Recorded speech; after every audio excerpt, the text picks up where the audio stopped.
Hi, we're gonna make some tea and have a little chat, okay? I'm totally addicted to coffee now, again, but I haven't had any today. The tea does not affect me the way the coffee does. It's so much more mellow, and it also helps with focus and everything without, I don't know how I got here again, but anyway, this is that tea runners that I'm always on about lately. There's a this is not a sponsored post or anything, but they gave me a coupon to give you guys if you're interested. I've been really happy with their tea, and this is like saving me from drinking coffee today. It's like a treat, right? It's like a little present for anything with high caffeine. High caffeine, vanilla black tea it is. So I'm trying to find out a strategy. Do I want to share this with you? So the reason I got back on coffee is this new job, but it's also going to get more intense because I need to also get a master's degree. So I just registered for it. I was like, am I too old for this? Seriously, am I? You know, I asked that question to advisors and stuff that I talk to. Like, do you have people this old at school? And they're like, yes, we really do. We have a lot of people at your age that are there. So not only is it a new job, it was pretty intense, but I absolutely love it. And I don't want to talk about details because I'm superstitious about stuff like that. I don't like to talk about it until it's done. So I'm telling you this with the caveat that if things take another turn, because my life takes lots of twists and turns, and I'm totally okay with that. But it's a big commitment, and I'm okay with big commitments. But I don't have the focus I used to have. Well, I don't know if I do or not, because I used to drink a lot of coffee. So, you know, like when I got my bachelor's degree, I drank coffee all the time. And I only gave up coffee in the last couple of years, maybe a couple of years ago. I've done it multiple times in my life because I know it's not ideal for me, but I get so much pleasure out of it. But I feel like now we're at the point where I need to be more strategic and stick to the black tea until it's absolutely necessary. Like maybe there's paper to write or an exam or something where I need hardcore focus and do it then. I mean, I'm still drinking tea all the time. I drink a cup of coffee in the morning and then I take a thermos of tea with me to work. And I mean, that's probably too much caffeine already, but before, when I was getting my bachelor's and all life before that, I could drink a lot. I would drink coffee all day long. It's crazy. But people do it. People do that. It's just a thing. I don't know why I'm so apologetic about it. It's like, just enjoy there's a whole coffee culture. Nobody's apologetic about this. There's this really great YouTube channel that I was watching. This guy, I'll link it below. I can't think of his name right now. He's Italian and he makes all these beautiful coffees. I forgot how to use a mocha pot. And so I was like, I YouTubed it. And I was like, oh yeah, okay. And he's like, he just has that Italian accent and he makes it so beautifully, makes all these presentations. He really knows a lot about coffee. I think he was a barista as well at some point. I think because of this channel, I've gotten in the habit of being like apologetic about my indulgences, and I really need to just break that habit. Like, it's not heroin, it's coffee, you know? Like, right? And pizza and the stuff that I indulge in sometimes, it's perfectly okay, and I need to get over this. I don't want to be, you know, like that. I don't want to be neurotic around food. By the way, I wanted to say this at the beginning and I forgot. I really want to thank you guys for being so flexible and cool about me changing direction with this channel and just being totally fine with it and leaving all those sweet comments. I was so touched by that.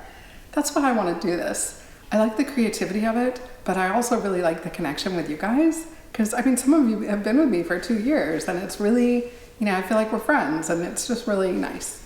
So thank you for the sweet comments. A couple of you said that I'm a comfort channel for you, and it was just like the highest compliment you could have given me because that's exactly what I wanted to do. That's what I want to be. I just want to be a cozy friend that you can put on while you're doing your laundry or whatever and just have that coziness with. I can't wait. I have to taste a little bit. It's great. It's good. I want it to be darker though. Yeah, see, I don't want to apologize for this. I'm putting vanilla stevia in here. Just trying to be all strict and stay on something and set a good example for people. Yeah, I'm done. I'm totally done with that. This is really good. It's not as good as that caramel. Nothing is. I think that's my favorite black tea I've ever had, is that pumpkin caramel. So thank you ever so much for that sweet feedback. It's really good. I hope I can be interesting. Well, today I have a topic. I think we need to talk about Demi Moore. I think we need to talk, because it's a recurring theme, because I think most of you are, I know there's some men here too, and maybe they go through this too a little bit in their own way, but I think it's much more hardcore directed at women. These completely impossible beauty standards and aging standards, right? Let's move over there. Okay, how's this? Is this better? Demi Moore. So I grew up watching her movies. I like Demi Moore. I mean, I was older, grew up. I was a little kid. I'm close to her age, right? I'm very close to her age. Yeah, I like her. I have nothing against her at all. But she's always on about authenticity and loving yourself the way you are. And she looks nothing like herself. Like, I saw her in Landman, that show Landman. I didn't even know it was her. I had no idea it was her. I saw her name later. I was like, which one was she? Like, don't even recognize her anymore. And so she got this People's Award as being one of the most beautiful people. She is beautiful, but she looks nothing like her, and there's nothing authentic about it. And it totally contradicts what she's saying, right? I would much rather see her look like her. Nicole Kidman's another one. I'm so distracted by her face now, and I really like her. I always believe her acting, but not anymore, because her face doesn't move. And I just miss seeing older people. I love how the European actresses don't. And there are things about me that I would probably get done. Wrinkles on my face don't really bother me. I mean, I don't love it, but we're expected to not have any lines. I've got all these lines, you know, these laugh lines and stuff, and I have a little bit of crow's feet. I mean, I have wrinkles. I mean, I'm older, right? We're supposed to. I mean, there are the freaks of nature that, you know, don't because of their DNA, that are naturally don't. But what is wrong with it? Like, why is it like this? Well, I know why.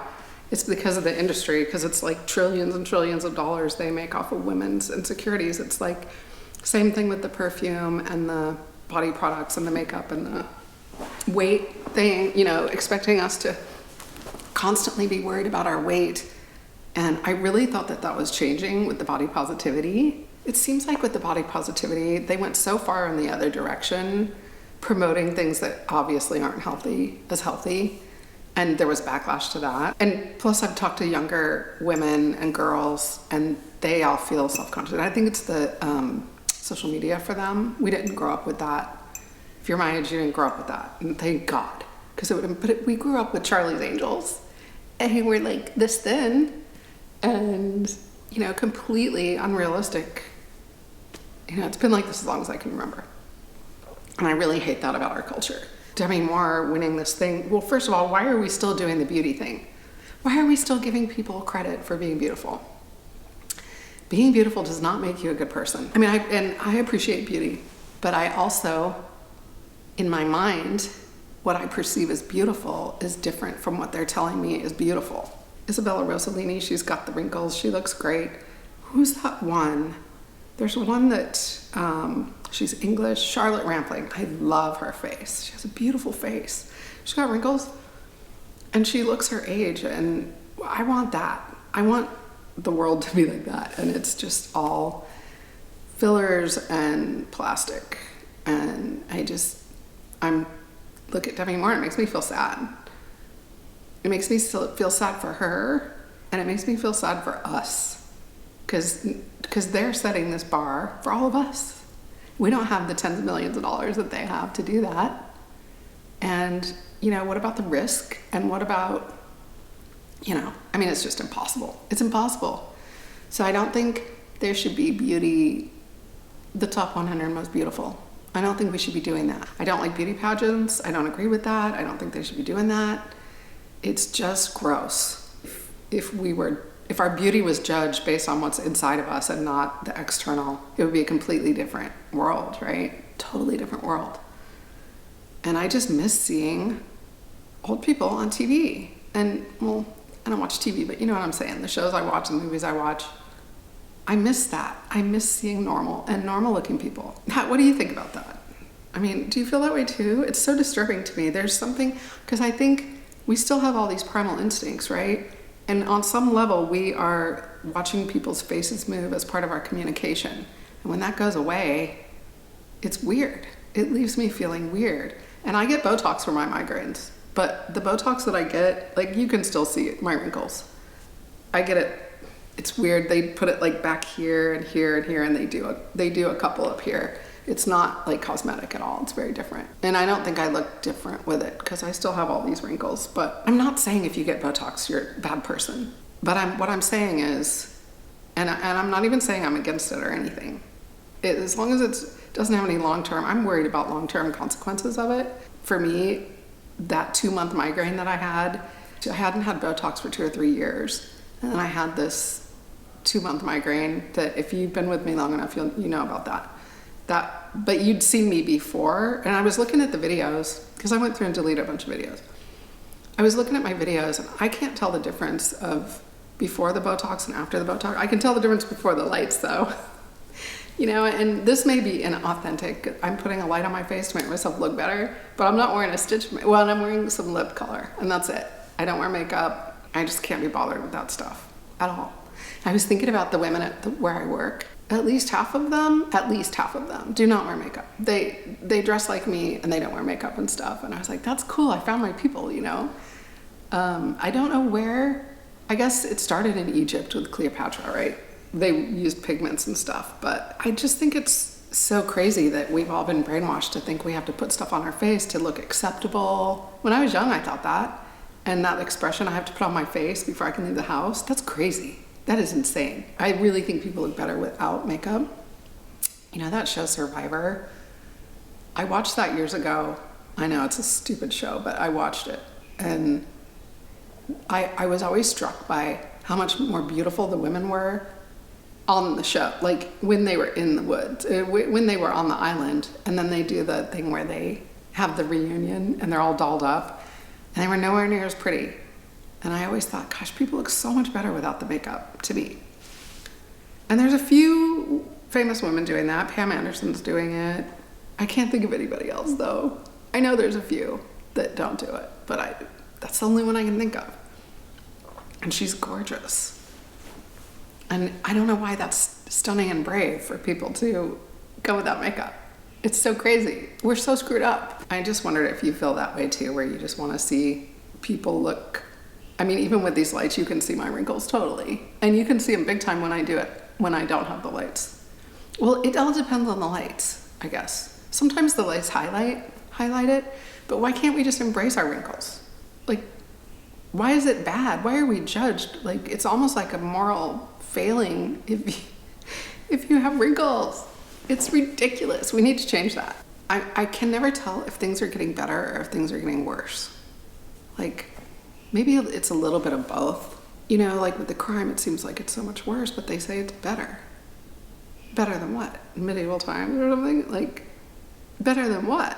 I love the technology that we have. I love my technology. It seems like without being equally spiritually advanced as we are technologically advanced, it's off balance and messed up. And then the technology is going to be used for things that it shouldn't be used. Well, it already is being used for things it shouldn't be used for. I wish we could have a balance there, because it would be so cool if the technology was used for good. I wish we could be like Japan and have bullet trains. They've got in China.